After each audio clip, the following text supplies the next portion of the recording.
Kimball here with Paul and Leah from Kids Cook Real Food.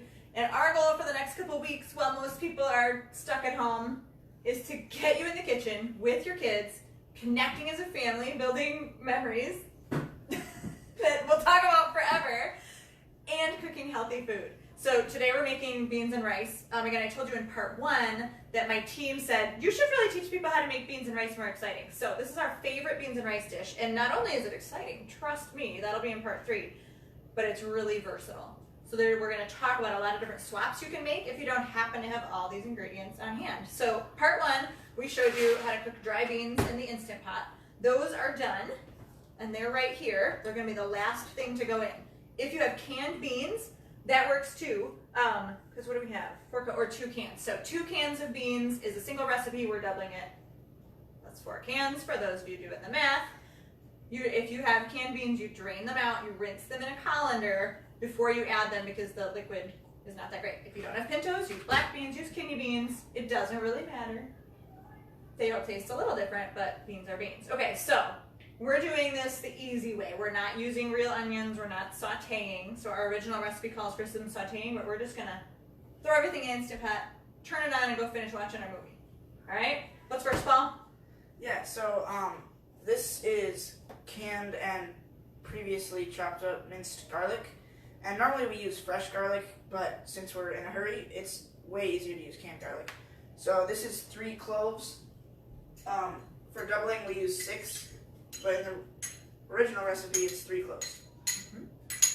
So that's easy. You can use garlic powder if you don't have canned minced. You can use dried minced garlic as well. For garlic powder, use about a 1/4 teaspoon per clove called for in the recipe.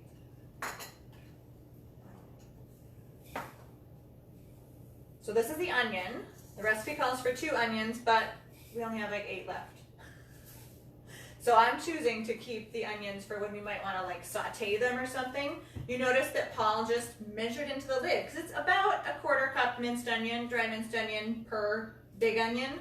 And you can only use dried minced onion if there's liquid in the recipe, like a casserole or a soup, or where you'll see us put a bunch of liquid in. You wouldn't put this into like a stir fry or like something where it would call for like a whole onion sliced up. But for our purposes, because I want to keep my onions for other dishes, we just use the dried minced. Easy peasy, measured into the lid. What do we got next, Leah? So this is 1 pepper, but we're doubling it, so it would call for 2 peppers. But because our family likes colored peppers better than green peppers and red peppers, we just use 1. Yeah, so we don't want to run out. That was a pepper from the freezer from last summer because preparedness is like what we do.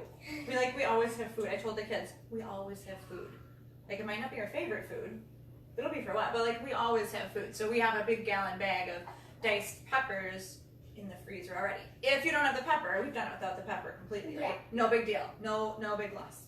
So this is 2 teaspoons salt and pepper to taste. The original recipe calls for 1 teaspoon of. The salt's really important because rice without salt is very bland. Chicken broth without salt is very bland. So it's possible that we might get to the end and go, it's kind of bland and boring. If it's boring, add salt. Salt is good for you. And again, what do we have like 10 pounds of salt. We have 10 pounds of salt. We will not run out of salt because this is how we roll.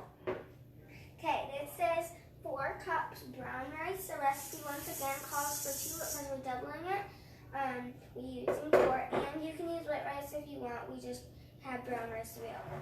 Yep, white rice, less cooking time, brown rice longer. No big deal. And then this is water. And I'll cover this one. The recipe calls for 4 cups chicken broth or water. And go ahead and Paul with the chicken broth. We do have homemade chicken broth. That's really good for boosting immunity, by the way, because it's got gelatin in there from the bones. So if you did happen to grab some chicken with bones for this weird time where we might not go shopping for a while and you're like, I don't know what to do with the bones, or you just throw them away, don't throw them away. Okay, search how to make chicken broth on Kitchen Stewardship because it's really healthy and it's literally making something out of garbage, which is awesome. It's awesome in any time, but I think even more right now. So that was about 4 cups chicken broth. It was about 3 cups water. The Instant Pot doesn't need as much water for rice. Normally it's 1 cup rice, 2 cups water.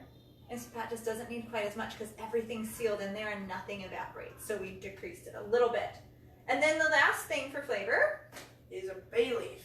And we put one whole bay leaf in, not chopped up, because bay leaves are actually poisonous. But they add great flavor, and it's really spices up the beans and rice and makes it a little bit more special. Recipe calls for 1, so we'll put in 2. And so you pull those out before you eat the dish because they are not good to actually eat. This doesn't seem like a ton of flavor. It doesn't seem all that exciting. It's really normal ingredients. I don't know, there's something magical if it's the bay leaves or what. It actually really tastes good by itself when it's done. But we will teach you like 7 ways to make this even more fun.